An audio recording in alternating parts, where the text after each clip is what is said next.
Today, we are going to talk about the spread of English language. Why not Bengali? Why not Hindi? Why not Bhojpuri? Or why not German? The question, we can ask this question. So let us try to find out the answer. The answer is there in our history, is in our economy, is in our cultural background. So can you please tell me that what are the different historical forces responsible for the spread of English language? Can anyone tell me, students? Yes. Sir, from my thinking, English is an international language. Wherever we are going, everyone should know English, and also it's a common language to interact with each other. Wonderful answer. So actually, please take your seat. Actually, what she wanted to say is that English has now become a global language.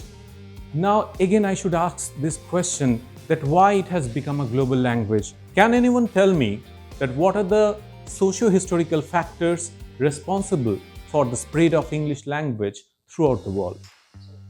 Yes.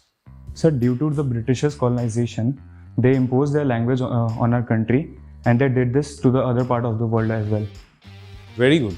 So if we try to explain that why English has become a global language, we need to delve into the history, we need to delve into the culture, and we need to delve into the economics that has actually proved English to become a global language.